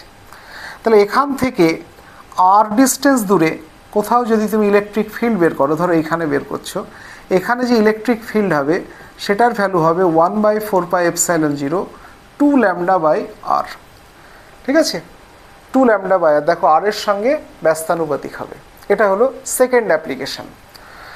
থার্ড অ্যাপ্লিকেশানটা হচ্ছে এরকম যে যদি আবার একটা ইনফাইনাইটলি এক্সটেন্ডেড একটা যদি সারফেস চার্জ ডিস্ট্রিবিউশন থাকে, ধরো এই যে আমাদের বোর্ডটা আছে, ধরো এই বোর্ডের উপরে চার্জ ডিস্ট্রিবিউটেড আছে ইউনিফর্মলি, আর এই বোর্ডটা ইনফাইনাইটলি এক্সটেন্ডেড, এরকম যদি হয় তাহলে এর জন্য এখান থেকে যে কোনো ডিস্টেন্স দূরে, এটা ডিস্টেন্সের উপর নির্ভর করবে না, যে কোনো ডিস্টেন্স দূরে যে ইলেকট্রিক ফিল্ড হবে সেই ইলেকট্রিক ফিল্ডের ভ্যালু হবে সিগমা বাই 2ε0। সিগমাটা কি? সিগমাটা হচ্ছে এর সারফেস চার্জ ডেন্সিটি, মানে এর উপরে চার্জ ডিস্ট্রিবিউটেড আছে, তাহলে সারফেস চার্জ ডেন্সিটি যদি সিগমা হয় তাহলে এখান থেকে যে কোনো ডিস্টেন্স দূরে, এখানে করলেও ইলেকট্রিক ফিল্ড হবে সিগমা বাই 2ε0, এখানেও সিগমা বাই 2ε0, এখানেও সিগমা বাই 2ε0, অর্থাৎ দূরত্বের ওপরে ইলেকট্রিক ফিল্ডের ভ্যালু নির্ভর করবে না। ঠিক আছে? আচ্ছা, এইটাই যদি এরকম চার্জ ডিস্ট্রিবিউশন না হয়ে এটাই যদি একটা তোমার পরিবাহী পৃষ্ঠ হয়, পরিবাহী পৃষ্ঠ মানে কন্ডাক্টিং কোনো সারফেস হয়, তাহলে সেক্ষেত্রে কিন্তু সিগমা বাই 2ε0 না হয়ে এটা হয়ে যাবে অনলি সিগমা বাই ε0। ঠিক আছে? তাহলে কন্ডাক্টিং সারফেস থেকে কিছু দূরে ইলেকট্রিক ফিল্ডের ভ্যালু হবে সিগমা বাই ε0।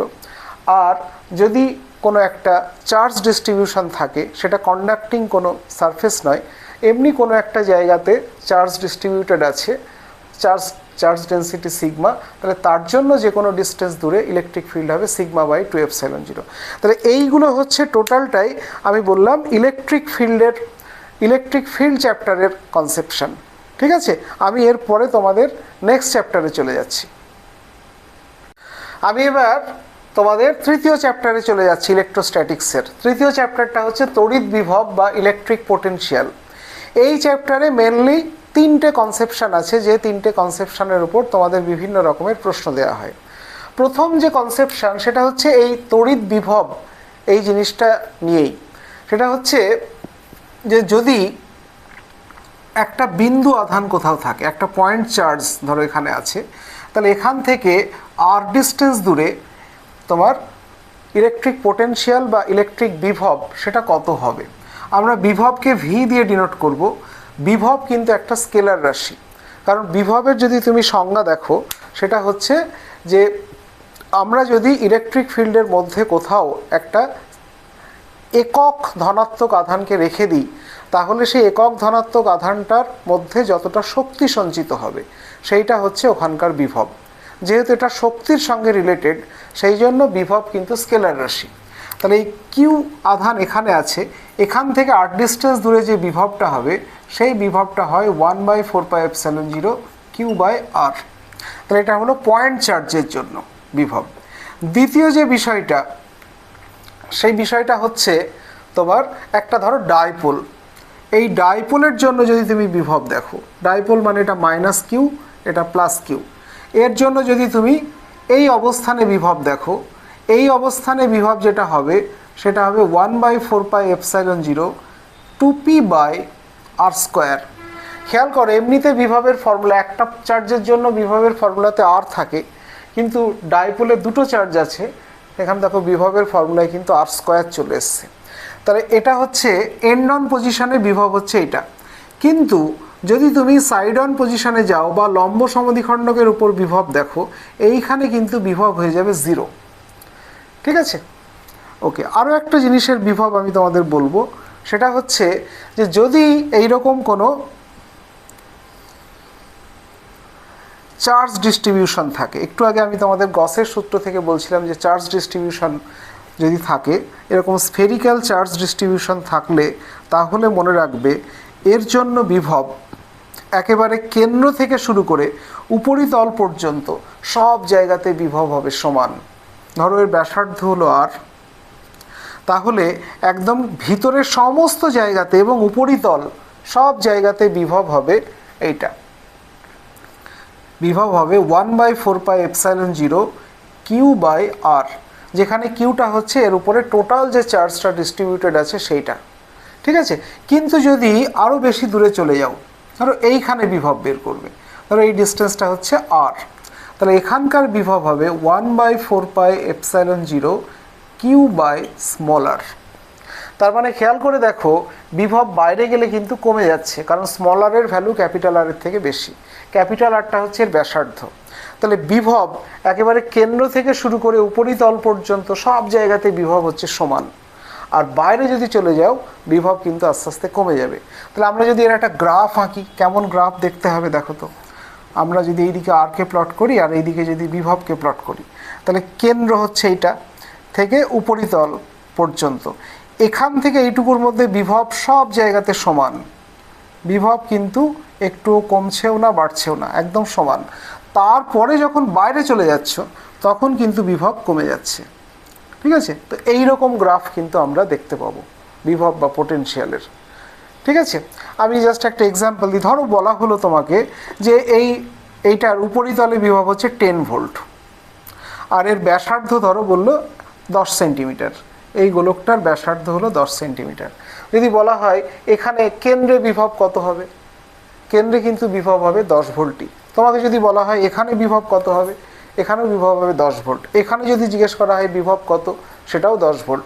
কিন্তু যদি বলা হয় এখানে বিভব কত হবে, তাহলে কিন্তু 10 ভোল্ট হবে না, 10 ভোল্টের থেকে কিন্তু কম হবে। ঠিক আছে, তো এইরকম কনসেপশনের ওপরেও কিন্তু ছোট ছোট প্রশ্ন দেওয়া হয়। তাহলে এই গেল বিভবের কনসেপশন, কনসেপশন 1। আমি এবার চলে যাচ্ছি কনসেপশন 2তে। এই চ্যাপ্টারের দ্বিতীয় যে কনসেপশন সেটা হচ্ছে ইলেকট্রিক পোটেনশিয়াল এনার্জি।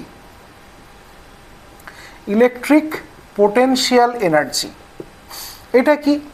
এটা হচ্ছে যে ধরো কোথাও একটা চার্জ ডিস্ট্রিবিউশন আছে, তাহলে চার্জ ডিস্ট্রিবিউশন যদি থাকে তাহলে সেই চার্জ পার্টিকেলগুলো তো পরস্পরের উপর বল প্রয়োগ করছে। আর তোমরা জানো যে ইলেকট্রোস্ট্যাটিক ফোর্স হচ্ছে কনজারভেটিভ।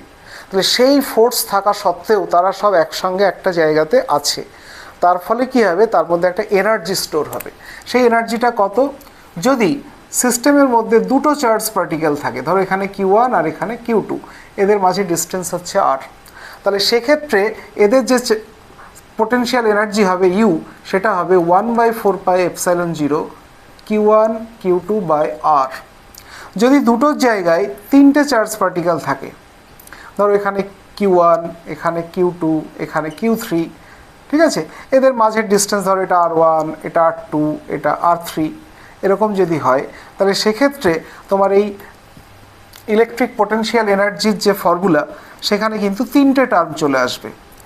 1/4πε0 তো সকলের মধ্যেই আছে, এই জোড়াটার জন্য হবে Q1 Q2 বাই দেখো R1 প্লাস এই জোড়াটার জন্য হবে Q2 Q3 by R2 plus এই জোড়াটার জন্য হবে Q1 Q3 বাই R3। এইভাবে কিন্তু আমরা এই সিস্টেমটার টোটাল পোটেনশিয়াল এনার্জি বের করব। ঠিক আছে, তাহলে ইলেকট্রিক্যাল পোটেনশিয়াল এনার্জি হলো সেকেন্ড কনসেপশন। এবার আমি চলে যাচ্ছি থার্ড কনসেপশানে, যেটা সব থেকে ইম্পর্টেন্ট এই চ্যাপ্টারের। থার্ড কনসেপশন হলো সব থেকে ইম্পর্টেন্ট, এইখান থেকে সব থেকে বেশি প্রশ্ন হয় পরীক্ষাতে।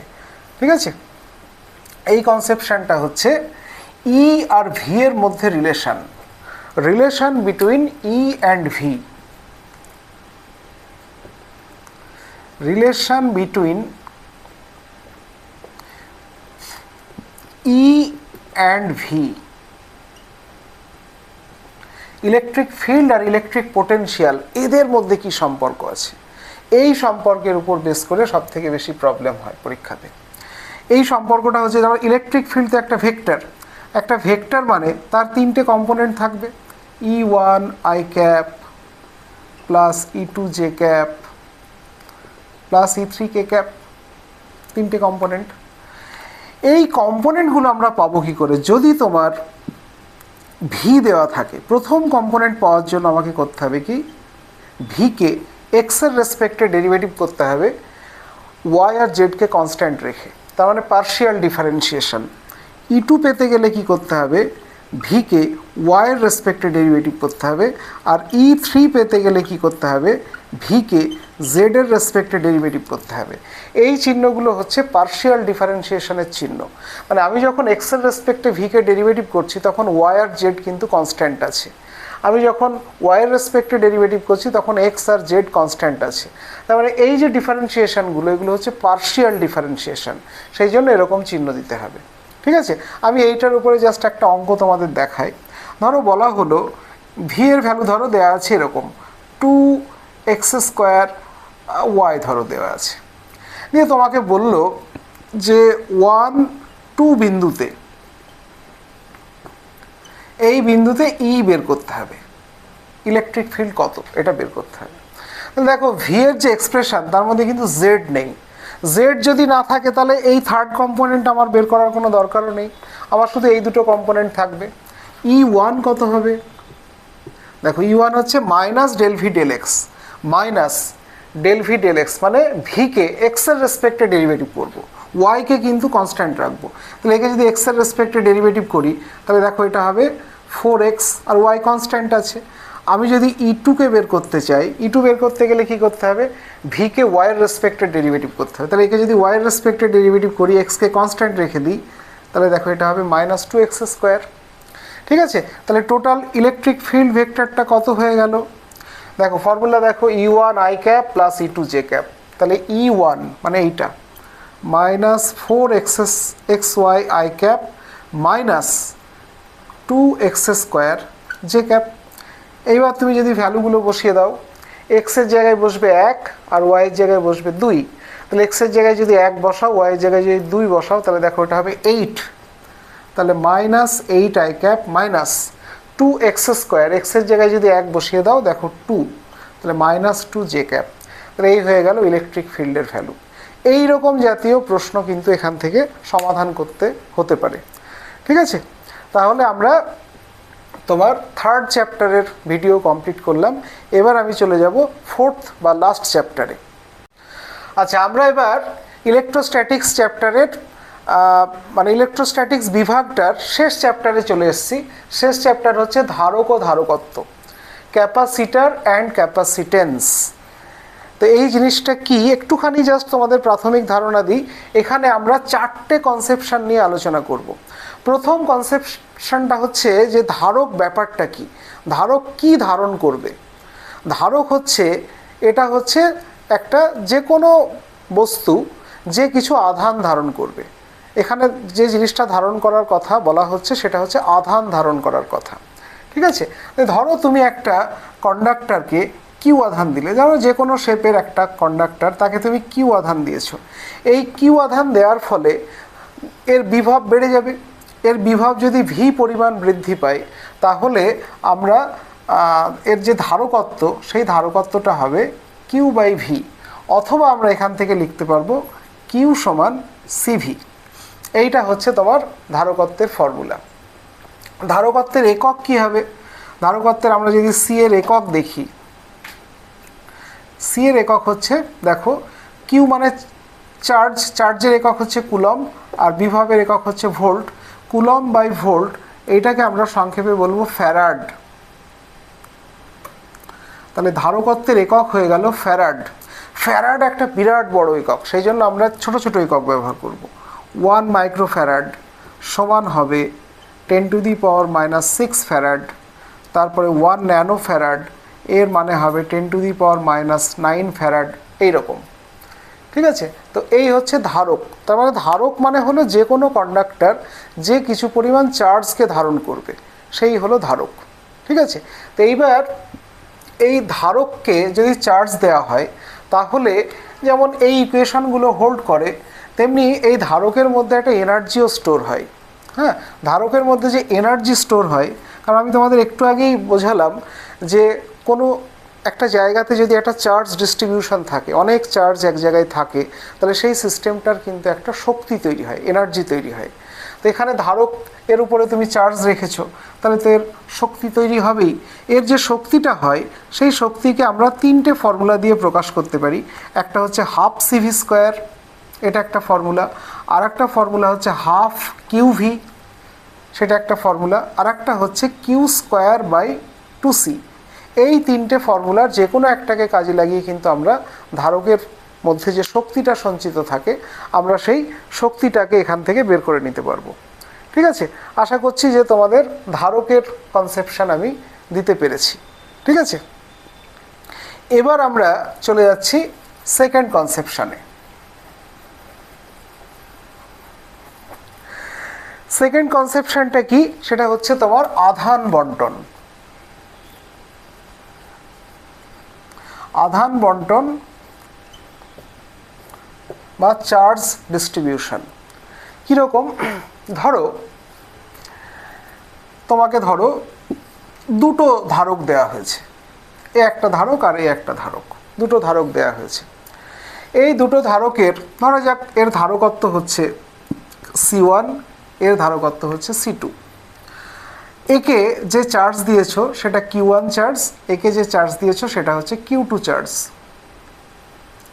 আর এর ফলে এর যে বিভব হয়েছে সেটা V1, এর বিভব হয়েছে V2। ঠিক আছে, এইবার আমি যদি এই দুজনকে একটা কন্ডাক্টিং ওয়্যার দিয়ে যোগ করে দিই, তাহলে কি হবে? এই দুজনের মধ্যে একটা থেকে অন্যটাতে কিন্তু চার্জ পার্টিকেল যেতে শুরু করে দেবে। চার্জ পার্টিকেল যাওয়ার ফলে কি হবে? পরে কিন্তু এদের দুজনের আধান এর কাছে Q1 আর এর কাছে Q2 এরকম থাকবে না। ঠিক আছে, আর এই তার দিয়ে যোগ করার ফলে যেটা ঘটবে সেটা হচ্ছে যে দুজনের বিভব কিন্তু সমান হয়ে যাবে, দুজনের বিভব হয়ে যাবে সমান। তাহলে আগে দুজনের বিভব ছিল আলাদা, এখন দুজনের বিভব হয়ে যাবে সমান। এই যে বিভবটা হবে, এই বিভবটা কত হবে এই নিয়ে প্রশ্ন আসে। এই বিভবটা যেটা হবে সেটা হবে C1 V1 plus C2 V2 divided by C1 plus C2। এইটা হবে এদের দুজনের, এটাকে বলা হয় তোমার সাধারণ বিভব বা কমন পোটেনশিয়াল। ঠিক আছে, আর একটা জিনিস যেটা ঘটবে, এই যে চার্জের একটা রিডিস্ট্রিবিউশন হলো। আগে দুজনের মধ্যে চার্জ ছিল কিছু কিছু, তারপরে তার দিয়ে যোগ করার ফলে সেই চার্জের একটা রিডিস্ট্রিবিউশন হলো। সেই রিডিস্ট্রিবিউশনের ফলে এই সিস্টেমের এনার্জি কিন্তু চেঞ্জ হয়ে যাবে। আগে সিস্টেমের যে এনার্জি ছিল, পরে কিন্তু সিস্টেমের এনার্জি একটু কমে যাবে। কেন কমে যাবে? কারণ দেখো এই তারের মধ্যে দিয়ে তড়িৎ আধান গিয়েছে একদিক থেকে অন্যদিকে। তাহলে তড়িৎ আধান যাওয়া মানে কি? এই তড়িৎ প্রবাহ যাওয়া। আর এই তারের মধ্যে দিয়ে তড়িৎ প্রবাহ গেলে তার গরম হয়ে যাবে, জুল হিটিং হবে। জুল হিটিংয়ের ফলে কিছুটা এনার্জি লস হবে। তো এই ক্ষেত্রে যে এনার্জি লসটা হয়, সেই এনার্জি লসের একটা ফর্মুলা আছে। সেই ফর্মুলাটা হচ্ছে এরকম: half C1 C2 by C1 plus C2 into V1 minus V2 তার হোল স্কোয়ার। এটা তুমি V1 মাইনাস V1 V2 কোনগুলো বুঝতে পারছো? আগে এর যে পোটেনশিয়াল ছিল V1, এর পোটেনশিয়াল ছিল V2, সেইগুলোর কথা বলা হচ্ছে। তো এখানে V1 মাইনাস V2 না করে যদি V2 minus V1 whole square করো, তাতেও কিন্তু কিচ্ছু যায় আসবে না। তো এই দুটো ফর্মুলার উপরে কিন্তু ছোট্ট ছোট্ট অঙ্ক দেওয়া হয়। ঠিক আছে, আমি জাস্ট খুব সহজ একটা এক্সাম্পল তোমাদের করিয়ে দিই। ধরো বললাম যে এই যে ধারকটা দেয়া হয়েছে, এর ধরো ধারকত্ব হচ্ছে 1 মাইক্রোফ্যারাড, আর এর ধারকত্ব মনে করো 2 মাইক্রোফ্যারাড। ঠিক আছে, একে যে ইনিশিয়ালি যে পোটেনশিয়ালে ছিল ধরো এটা হচ্ছে 100 ভোল্ট, আর এর ইনিশিয়াল পোটেনশিয়াল ছিল ধরো কথার কথা এটা হলো 50 ভোল্ট। এইবার বলা হলো যে এদের দুজনকে আমি যোগ করে দিলাম। যোগ করে দেওয়ার পরে জিজ্ঞেস করা হলো যে এদের কমন পোটেনশিয়াল কত হবে। দেখো এখনও যোগ করা হয়নি, যোগ করা হয়নি বলে পোটেনশিয়াল ডিফারেন্ট আছে, কিন্তু যেই আমি যোগ করে দেবো পোটেনশিয়ালটা সেম হয়ে যাবে। তো সেই পোটেনশিয়ালটা কত হবে? আর তো এরকম থাকবে না, সেটা কত হবে সেটা বের করার জন্য এই যে ফর্মুলা। তাহলে এই ফর্মুলায় যদি আমি ফেলে দিই, দেখো C1 মানে 1, V1 মানে 100, তাহলে এটা হলো 1 গুণ 100। এটা কিন্তু মাইক্রো কুলম্ব হয়ে যাচ্ছে কারণ মাইক্রো ফ্যারাড আছে।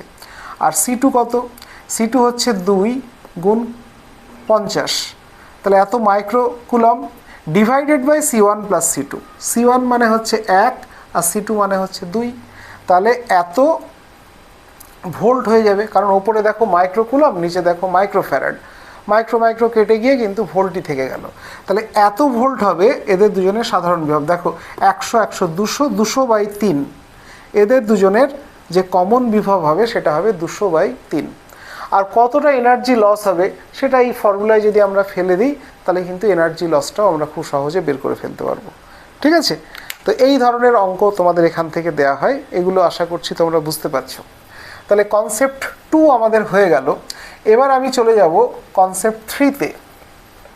কনসেপ্ট 3টা হচ্ছে সবথেকে ইম্পর্টেন্ট, সেটা হচ্ছে যে তোমার ধারকের সমবায়।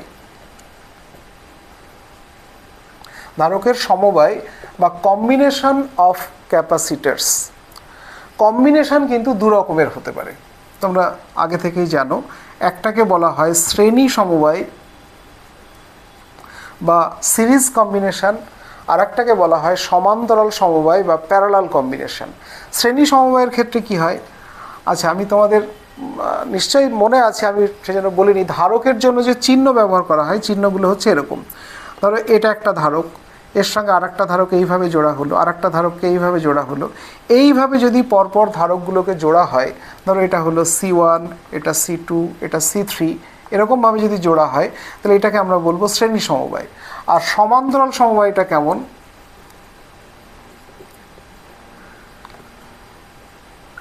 সমান্তরাল সমবায়টা হচ্ছে ধারকগুলো এরকম পাশাপাশি থাকবে, প্যারালালি কানেক্টেড হবে, ঠিক আছে, এই একই রকম C1, C2, C3 এরকমভাবে কানেক্টেড হবে। তো এই দুটো সমবায়ের কিন্তু বিশেষ কিছু বৈশিষ্ট্য আছে। কীরকম, এই সমবায়ের ক্ষেত্রে মনে রাখবে প্রত্যেকটা ধারকের আধান কিন্তু সমান হবে।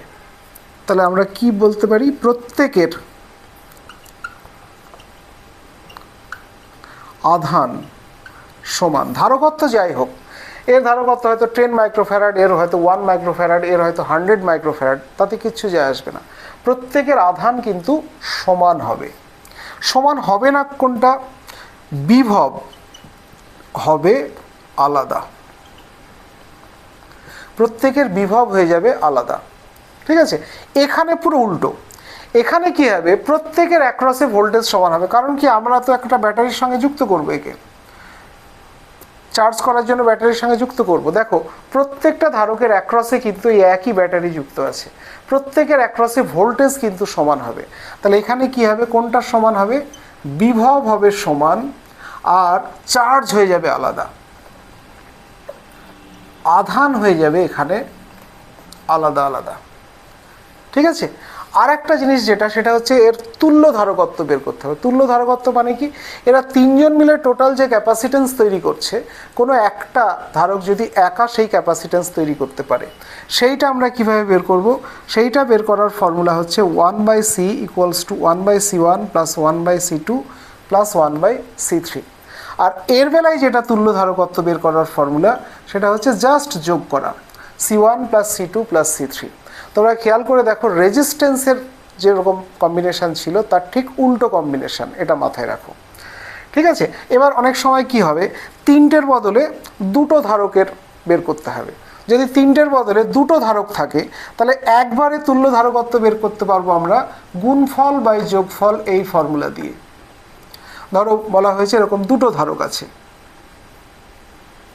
এটা C1, এটা C2, এদের দুজনের যদি তুল্য ধারকত্ব একবারে বের করতে হয়, তাহলে ফর্মুলা হবে C1C2 / C1 + C2, মানে ওপরে গুণফল নিচে যোগফল। আর যদি অনেকগুলো ধারক, n সংখ্যক একই মানের ধারক যদি পরপর পরপর যুক্ত করা হয়, তখন তুল্য ধারকত্ব হবে C/n। C হচ্ছে যে কোনো একজনের ধারকত্ব, বাই n হচ্ছে সংখ্যা, এটা করতে পারবো। আর এর বেলাতে যেটা হবে, সেটা যদি n সংখ্যক ধারক যুক্ত থাকে, তাহলে হবে n × C, মানে n দিয়ে যে কোনো একটা ধারকের ধারকত্বকে গুণ করে দিলেই আমরা তুল্য ধারকত্ব পেয়ে যাব, ঠিক আছে। তো এই হচ্ছে কম্বিনেশন। আমি এইটার উপরে তোমাদের একটা অঙ্ক করাই, তাহলে আশা করি তোমাদের এই ধারণাটা ভালো মতো তৈরি হবে। ধরো অঙ্কটা আমি দিলাম এইরকম,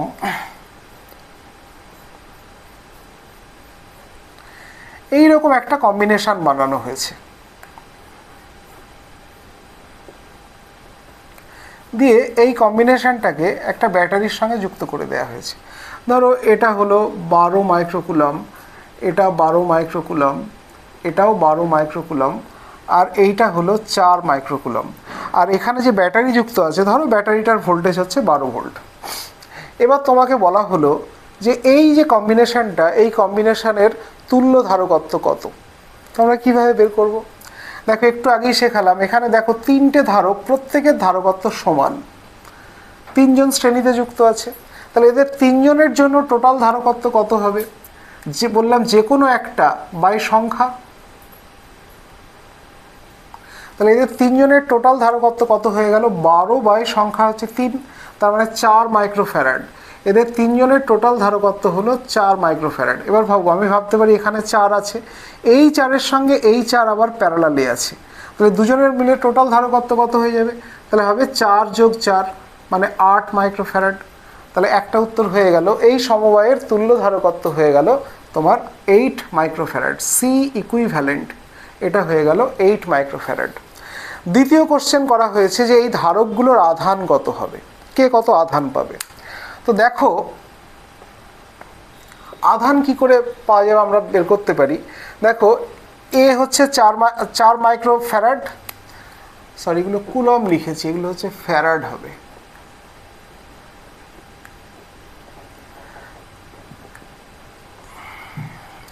এরা তিনজন মিলে 4 মাইক্রোফ্যারাড, তাহলে তিনজন মিলে কিন্তু 12 ভোল্ট পাচ্ছে। তার মানে 4 মাইক্রোফ্যারাডের উপর 12 ভোল্ট যাচ্ছে। তার মানে এক এক মানে ধারকের এই সমবায়টার যে আধান হবে সেটা হবে, তোমরা দেখেছো যে কিউ সমান হয় সিভি। তাহলে সি হচ্ছে এখানে 4 আর ভি হচ্ছে 12, তার মানে 12 ভোল্ট। এটা তাহলে হয়ে যাবে এত মাইক্রোকুলম, তার মানে 48 মাইক্রোকুলম। তার মানে এই সমবায়টার উপর টোটাল আধান হচ্ছে 48 মাইক্রোকুলম। তাহলে এও পাবে 48, এও পাবে 48, এও পাবে 48। আবার খেয়াল করো এই যে ধারকটা 4 মাইক্রোফ্যারাড, এরও অ্যাক্রসে কিন্তু 12 ভোল্টের ব্যাটারি যুক্ত, তাহলে এরও আধান হবে কিন্তু 48 মাইক্রোকুলম। ঠিক আছে, তাহলে এখানে যতগুলো ধারক আছে প্রত্যেকের আধান হবে কিন্তু 48 মাইক্রোকুলম। ঠিক আছে, তো এইরকমভাবে ধারকের সমবায়ের অঙ্কও তোমরা করতে পারো। আরও এর থেকে অনেক কঠিন কঠিন অঙ্ক আছে, আমি জাস্ট তোমাদের মনে করিয়ে দিচ্ছি। ঠিক আছে, রিভিশন হচ্ছে, এটা মনে করিয়ে দেওয়ার জন্য এই ভিডিওটা বানানো।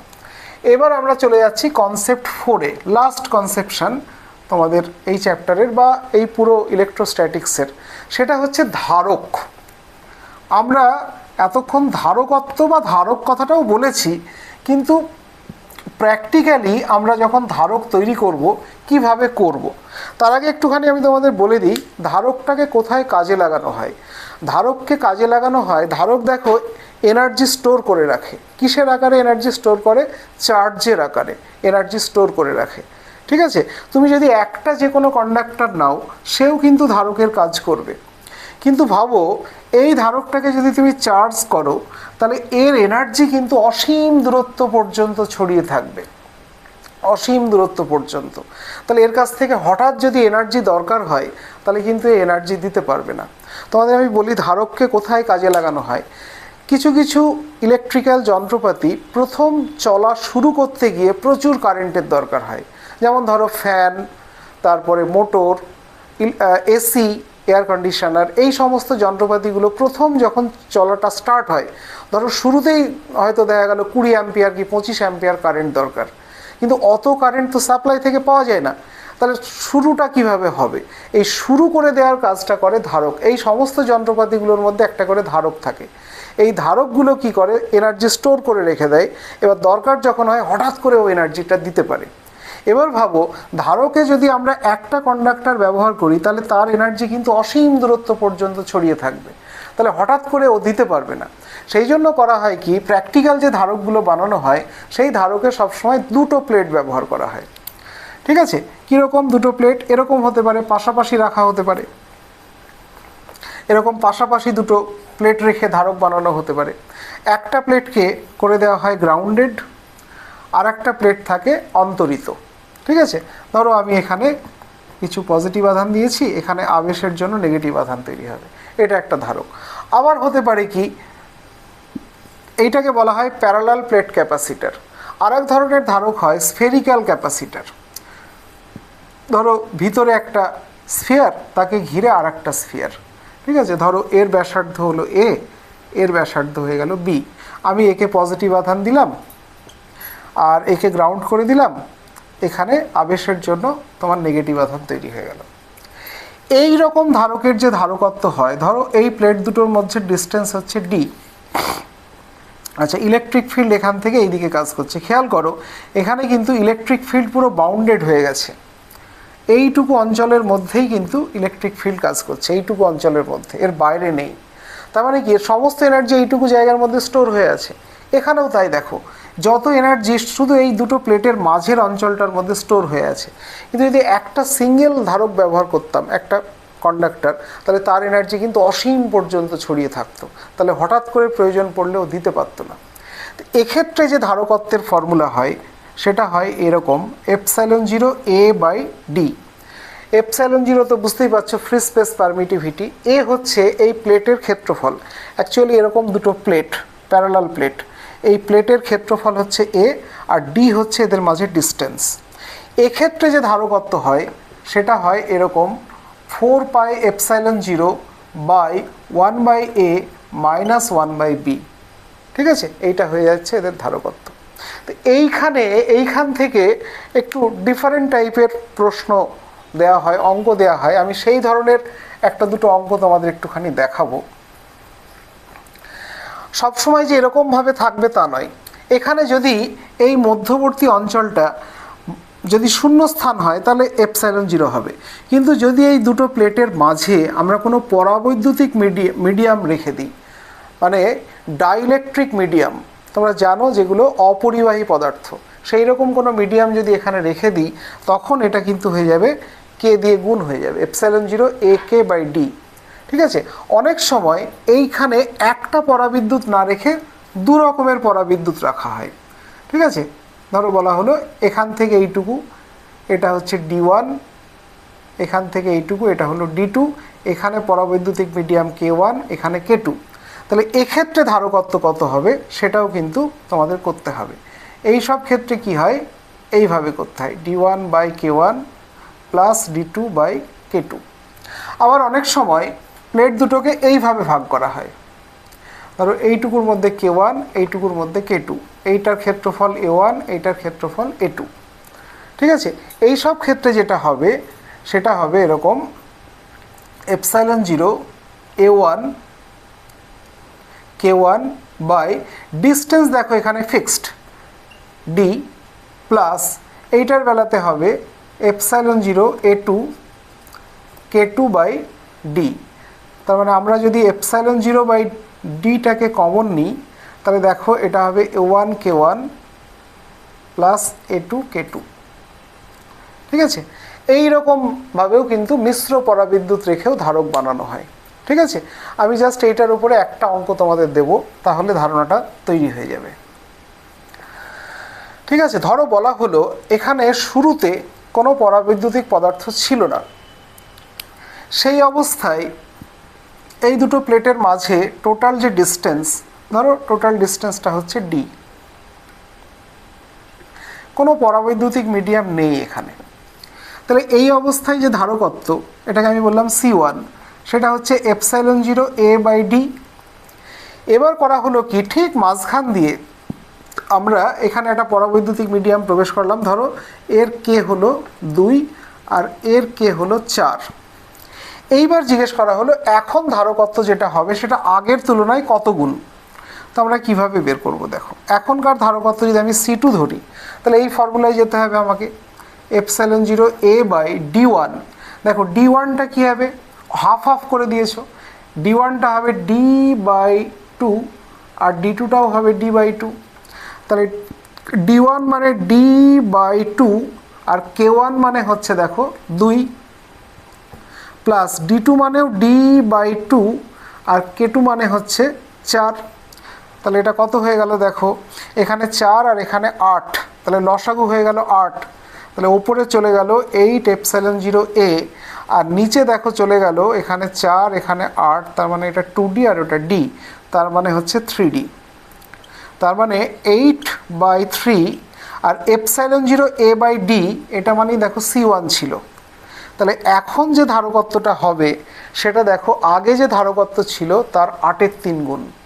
ঠিক আছে, তো এই রকম জাতীয় অঙ্ক কিন্তু এখান থেকে দেওয়া হয়। আশা করছি আমি তোমাদের সম্পূর্ণ রিভিশনটা দিতে পেরেছি। বুঝতেই পারছো, এটার যদি ভিডিও বানিয়ে সমস্ত কনসেপশন দিতে হতো অন্তত 20খানা ভিডিও আমাকে বানাতে হতো। 20খানা ভিডিও প্রায় 40-45 মিনিট ধরে ধরে হতো। তো সেইটাকে আমাকে পুরো একটা লেকচারের মধ্যে আনতে হলো, সেই জন্য খুব দ্রুত গতিতে আমি করালাম। তোমরা ভিডিওটা বারবার দেখো, তাহলে কি হবে, তোমাদের এই জিনিসগুলো মনে পড়ে যাবে। আর একটু যখন পড়বে, মানে ভিডিওগুলো দেখবে, খাতা তোমাদের খাতা বা বই সেগুলো পাশে রেখে সেগুলো দেখবে তোমাদের সব জিনিস মনে পড়ে যাচ্ছে। তারপরে যখন তোমরা কোশ্চেন ব্যাংক সলভ করবে আশা করছি তোমরা সব বুঝতে পারবে। ঠিক আছে, তোমাদের যদি ভিডিও ভালো লেগে থাকে তাহলে তোমরা লাইক করো, কমেন্ট করো এবং বন্ধুদের মধ্যে শেয়ার করে দিও।